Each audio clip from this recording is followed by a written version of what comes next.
ever heard about dry fasting? Yes? So this book is about dry fasting. Dry fasting miracle. Most people know it as Ramadan, but embarking on the journey through the dry fasting miracle from deprived to thrive by Coutinho and Sheikh Abdulaziz bin Ali bin Rashed Al Nuaimi is aching to unlocking a hidden reservoir of vitality within ourselves. This allowing big delves deep into the ancient practice of dry fasting, illuminating its profound impact on physical health and spiritual well-being. The authors masterfully intertwine scientific insights with personal narratives, making complex concepts accessible and deeply resonant. As you turn each page, you're not just reading about a dietary practice, you're being invited into transformative experience that challenges conventional wisdom about nourishment and healing.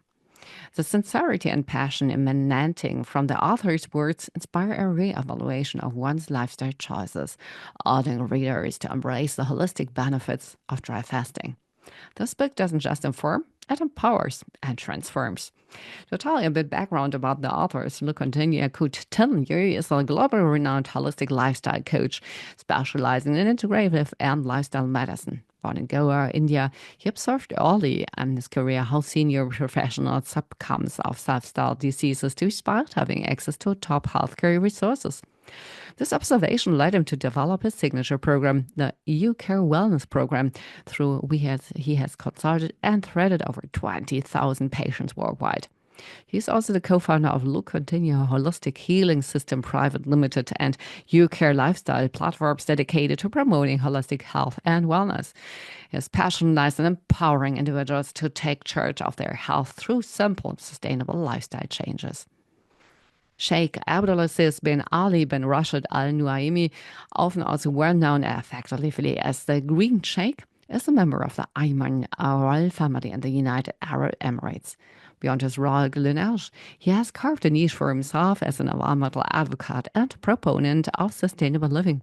Holding degrees in chemical and petroleum engineering, environmental management, and a PhD in clean production and industrial ecosystems, he serves as environmental advisor to the Ajman government.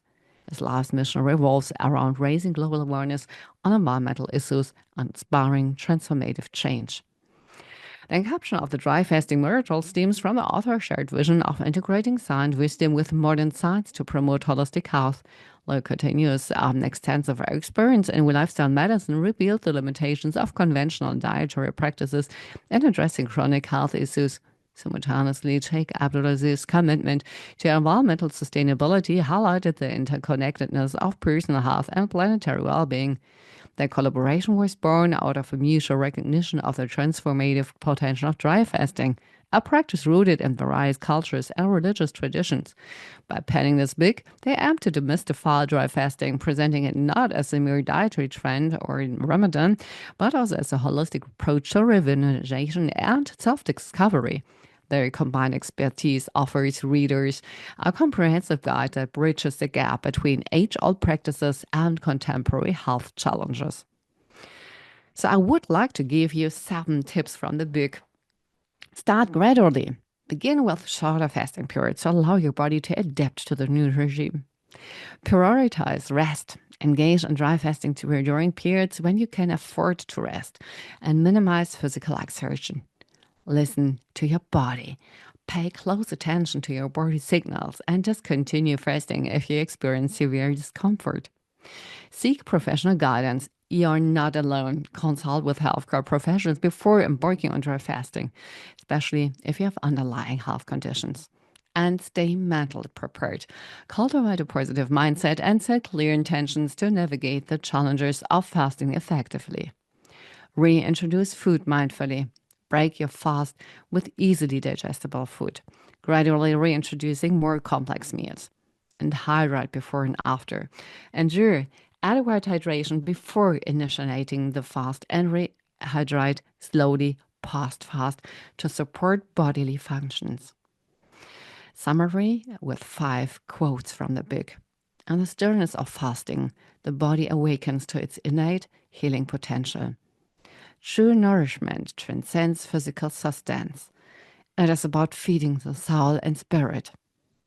By embracing emptiness, we create space for profound transformation. Fasting is not deprivation, but an invitation to rediscover our body's wisdom. And the dance between abstinence and indulgence, balance is found. And now I would like to read a bit from this book.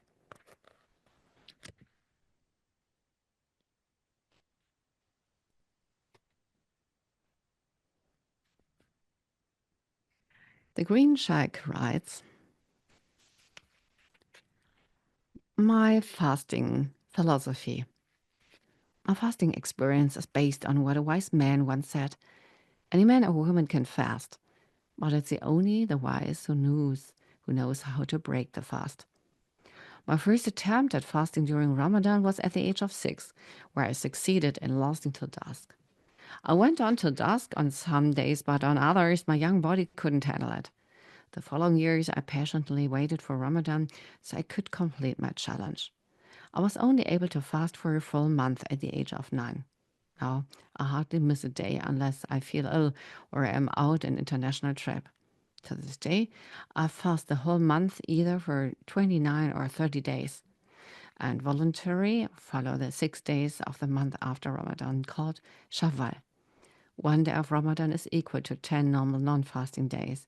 So 6 days of fasting is equal to 60 days. So the total would be 360 days. And the lunar calendar is less than a solar calendar by 11 days. My lifestyle during Ramadan tends to be more disciplined, healthy, and centered on quality time with family and loved ones. I usually break the fast with the whole family and sometimes with friends, starting with 3 or 7 dates, 11, so buttermilk, and then some traditional Emirati meal such as haris, threed, mashboos, or birani, washed down with authentic Ramadan juices and ending with delicious Arabic delights or rice puddings containing saffron and pistachio. Following our meal, we perform our night prayers to end the day with a light meal after midnight called suhoor. We get a little sleep before waking up again, again for the Fajr, the first prayer at dawn, and then sleep for another few hours.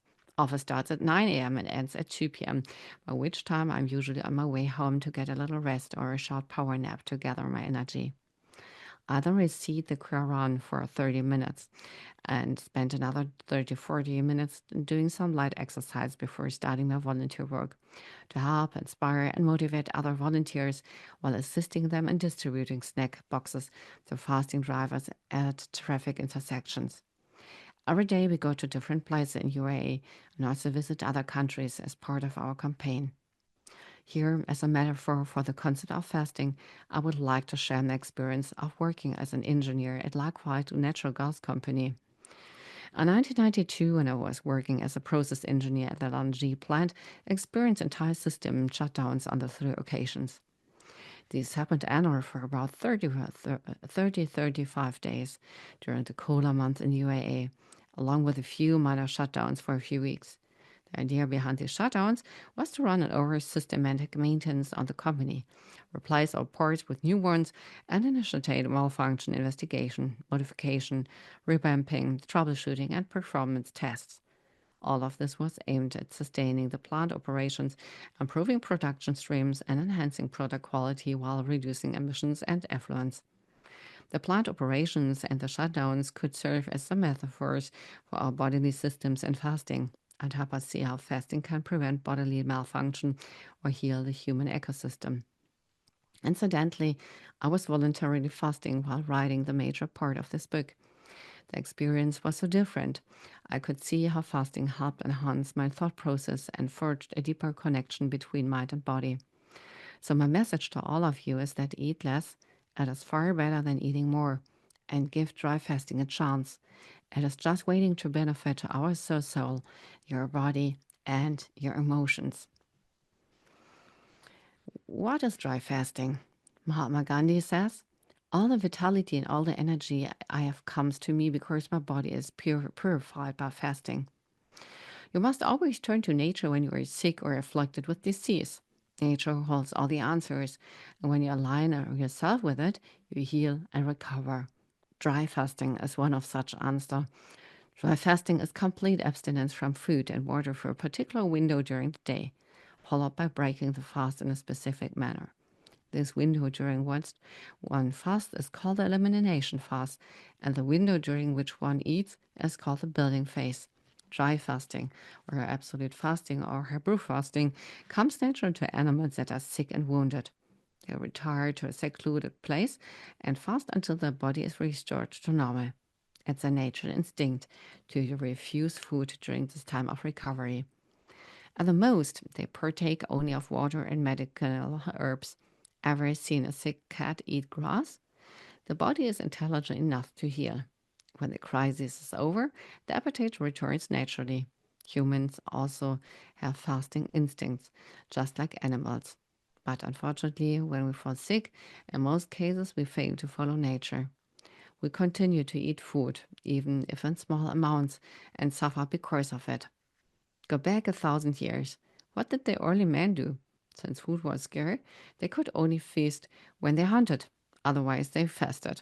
This evolutionary adaptation has made our bodies efficient at fasting even in this era. If one observes children carefully, and even adults for that matter, the moment they get sick or hurt, the appetite is what drops first.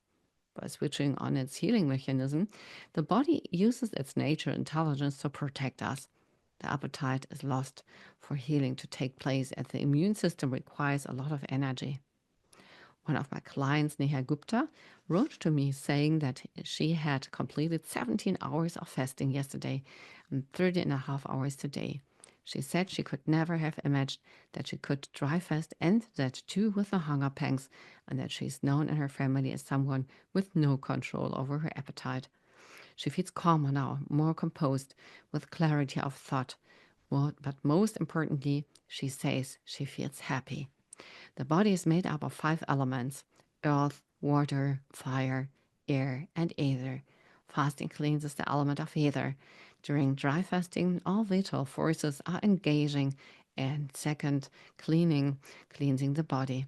It should be understood that the fast itself does not bring about a new vital force, but removes toxins in the body, which are the real cause of ill health. In the cause of a disease, however, dry fasting is most beneficial when one practices it right from the initial stage. Well, this is just the beginning of what dry fasting does. Read on to know more about the ancient wisdom behind the practice. And here we have to end the book. And who likes to read more or hear more about dry fasting can practice this quite easily. And here we come to an end of our today's show. So I hope you've taken something about for yourself, or picked curiosity or interest enough to want to read the book or talk more or hear more about queer community.